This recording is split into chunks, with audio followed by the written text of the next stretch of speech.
नमस्कार। जैसा कि गुस्ताफ माहलर ने कहा है, परंपरा राख की पूजा नहीं बल्कि आग को जलाए रखना है। आज हम एक ऐसी ही धधकती हुई, जीती जागती सांस्कृतिक आग की कहानी में उतरेंगे। हम आज द प्रिंट में छपे एक लेख के आधार पर बात कर रहे हैं। विषय है चोल काल की मंदिर वास्तुकला, ऋषि रमन महर्षि और उत्तरी अमेरिका के आधुनिक हिंदू मंदिर। इनके बीच का एक अनपेक्षित सा कनेक्शन। हाँ बिल्कुल, एक ऐसी कड़ी जो सदियों और महाद्वीपों को जोड़ती है। और ये विषय यूपीएससी की तैयारी करने वालों के लिए भी महत्वपूर्ण हो सकता है ना? कल्चर, हिस्ट्री, इंडियन डायस्पोरा के नजरिए से। निश्चित रूप से इसमें समझने के लिए बहुत कुछ है। हमारा मकसद है मंदिर बनाने की इस हजारों साल पुरानी विरासत को समझना कि ये कैसे जिंदा रही, कैसे फैली। तो चलिए शुरू करते हैं। शुरुआत करते हैं 11वीं शताब्दी से। चोल साम्राज्य। हाँ, राजा राज चोल प्रथम। और तंजावुर का वो भव्य बृहदीश्वर मंदिर जी, जिसका श्रेय उनके महान वास्तुकार कुंजरमल्लन राजराज पेरुंथच्चन को जाता है। पेरुंथच्चन मतलब महान शिल्पकार। बिल्कुल। और ये मंदिर तो वास्तुकला का एक अजूबा है। इसमें खास क्या है? मतलब वैसे तो दक्षिण के मंदिर भव्य होते ही हैं। इसमें कई बातें अनोखी हैं। जैसे इसका जो पूरा शिखर है, विमान जिसे कहते हैं, वो पूरा का पूरा ग्रेनाइट पत्थर का है। पूरा पत्थर का? हाँ, आमतौर पर तमिल मंदिरों में शिखर का ऊपरी हिस्सा ईंट और प्लास्टर का होता है, पर यहाँ नहीं। अच्छा, और ये इतने भारी पत्थर जोड़े कैसे गए, वो भी बिना किसी सीमेंट या गारे के? यही तो इंजीनियरिंग का कमाल है।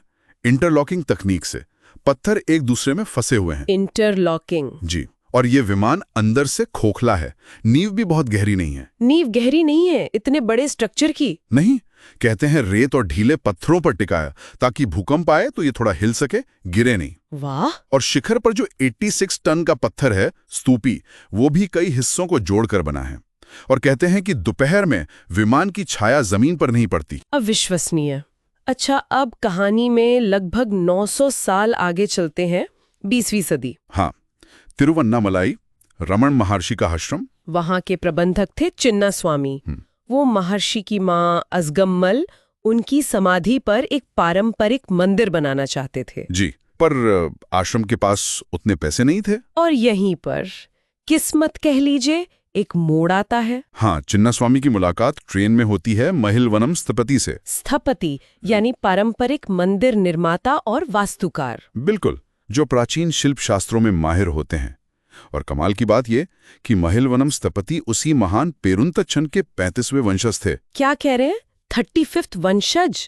मतलब 1000 साल पुरानी कड़ी। जी हाँ, अद्भुत संयोग। लेकिन लेख में था कि महिलवनम तो काफी बूढ़े हो चुके थे। हाँ, वो बुजुर्ग थे, इसलिए उन्होंने अपने बेटे वैद्यनाथ स्थपति का नाम सुझाया। अच्छा। वैद्यनाथ भी अपने पिता की तरह शिल्पशास्त्र, आगम, वास्तुशास्त्र, इन सब में पारंगत थे। वेद, उपनिषद, खगोल विज्ञान भी जानते थे। और विडंबना ये थी कि तब तक शाही संरक्षण तो खत्म हो चुका था। हाँ बिल्कुल, चोल साम्राज्य के बाद ये परिवार एक तरह से गरीबी में जी रहा था। ज्ञान था पर साधन नहीं थे। और यहीं पर रमन महर्षि की भूमिका आती है। सही कहा ना? हाँ, ये कहानी का सबसे अहम मोड़ है। वैद्यनाथ स्थपति के बेटे थे गणपति। वो अपने पिता के इस पारंपरिक पेशे में कोई भविष्य नहीं देख रहे थे। अच्छा। वो इंजीनियरिंग पढ़ना चाहते थे। अच्छा, तो वैद्यनाथ चिंतित होंगे कि ये परंपरा खत्म हो जाएगी। बहुत ज्यादा। उन्हें लगा पेरुंतच्चन की ये महान विरासत उनके बाद शायद रुक जाए। उन्होंने अपनी ये चिंता महर्षि के सामने रखी। तब महर्षि ने क्या कहा? वो तो आमतौर पर किसी के निजी मामलों में सलाह नहीं देते थे। सही कहा, पर इस बार उन्होंने वैद्यनाथ से कहा, उसे जो चाहे पढ़ने दो, लेकिन उसे स्थपति बनाना भी सिखाओ। बस इतना ही? हाँ, लेकिन वैद्यनाथ के लिए ये महर्षि का आदेश था। इस एक वाक्य ने सब बदल दिया। उन्होंने गणपति को इंजीनियरिंग तो करने दी, पर साथ ही पूरी पारंपरिक कला और ज्ञान भी सिखाया। तो गणपति ने दोनों सीखा, इंजीनियरिंग भी और पारंपरिक वास्तुकला भी। जी हाँ, और बाद में वैद्यनाथ और गणपति स्थपति ने मिलकर महाबलीपुरम में सरकारी वास्तुकला और मूर्तिकला कॉलेज की स्थापना और विकास में बहुत महत्वपूर्ण भूमिका निभाई। अच्छा, तो इस कला को एक संस्थागत रूप मिला। बिल्कुल, सैकड़ों नए स्थपति तैयार हुए। गणपति ने परंपरा को सिर्फ बचाया नहीं, उसे आधुनिक युग के हिसाब से ढाला भी। आधुनिक युग के हिसाब से मतलब क्या उन्होंने पुराने नियम बदल दिए? बदला नहीं, बल्कि मैं कहूंगा समयानुकूल बनाया। उन्होंने प्राचीन शिल्प शास्त्रों और वास्तु के सिद्धांतों को मॉडर्न इंजीनियरिंग टेक्निक्स के साथ जोड़ा। ओके।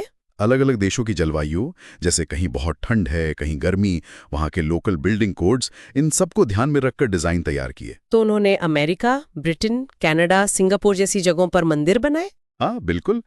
कई देशों में पारंपरिक तमिल शैली के मंदिर बनाए जो वहाँ के नियमों के अनुसार भी थे और अलग अलग भारतीय समुदायों की जरूरतें भी पूरी करते थे। ये तो सांस्कृतिक अनुकूलन का मतलब अडेप्टेशन का बेहतरीन उदाहरण है। यूपीएससी एस्पिरेंट्स के लिए ये समझने लायक बात है। निश्चित रूप से।